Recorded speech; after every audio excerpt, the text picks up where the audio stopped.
ആറ്റിങ്ങൽ ദേശീയപാതയിൽ വാഹനാപകടം. LIC ഓഫീസിന് എതിർവശം നിർത്തിയിട്ടിരുന്ന ലോറിയിൽ ഓട്ടോ ഇടിച്ചു കയറിയാണ് അപകടം. ഫയർഫോഴ്സ് എത്തി ഓട്ടോറിക്ഷ വെട്ടിപ്പൊളിച്ച് ഓട്ടോയിൽ ഉണ്ടായിരുന്നവരെ പുറത്തെടുത്തു. രണ്ടുപേരെ ഗുരുതര പരിക്കുകളോടെ ആറ്റിങ്ങൽ വലിയകുന്ന് ആശുപത്രിയിലും തുടർന്ന് തിരുവനന്തപുരം മെഡിക്കൽ കോളേജ് ആശുപത്രിയിലേക്കും മാറ്റി. സുലേഖ ചേരുകയാണ്. സുലേഖ, വിശദാംശങ്ങൾ.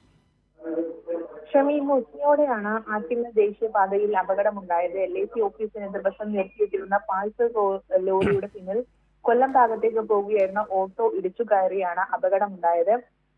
സ്ഥലത്ത് ഫയർഫോഴ്സ് അടക്കമുള്ള സംവിധാനങ്ങളെത്തി ഓട്ടോറിക്ഷ വെട്ടിപ്പൊളിച്ചതിനു ശേഷമാണ് ഓട്ടോയിൽ ഉണ്ടായിരുന്നവരെ പുറത്തെടുത്തത്. അപകടത്തിൽ ഓട്ടോ ഡ്രൈവർക്ക് ഗുരുതര പരിക്ക് പറ്റിയിട്ടുണ്ട് എന്നതാണ് ലഭ്യമാകുന്ന വിവരം. അതോടൊപ്പം തന്നെ കൂടെ ഉണ്ടായിരുന്ന സ്ത്രീക്കും പരിക്കേറ്റിട്ടുണ്ട്. ഓട്ടോ ഡ്രൈവർ ഉറങ്ങിപ്പോയതാണ് അപകട കാരണം എന്നതാണ് പ്രാഥമിക നിഗമനം. എന്തായാലും കൊല്ലം സ്വദേശികളാണ് ഓട്ടോയിൽ ഉണ്ടായിരുന്നത്. പരിക്ക് പറ്റിയ രണ്ടുപേരെയും ആദ്യം ആറ്റിങ്ങൽ വലിയകുന്ന് ആശുപത്രിയിലും തുടർന്ന് തിരുവനന്തപുരം മെഡിക്കൽ കോളേജ് ആശുപത്രിയിലേക്കും കൊണ്ടുപോയിട്ടുണ്ട് എന്നുള്ളത് തന്നെയാണ്. ഈ ഓട്ടോറിക്ഷ വെട്ടിപ്പൊളിച്ചാണ് ഈ ആളുകളെ പുറത്തെടുത്തത്. ഡ്രൈവറെയും അതോടൊപ്പം തന്നെ ഓട്ടോയിൽ ഉണ്ടായിരുന്ന സ്ത്രീയെയും പുറത്തെടുത്തത്. എന്തായാലും ഓട്ടോയിലുണ്ടായിരുന്നവർക്കാണ് അപകടത്തിൽ ഗുരുതരമായ പരിക്കേറ്റിട്ടുള്ളത്. സുലേഖയാണ് വിവരങ്ങൾ നൽകിയത്.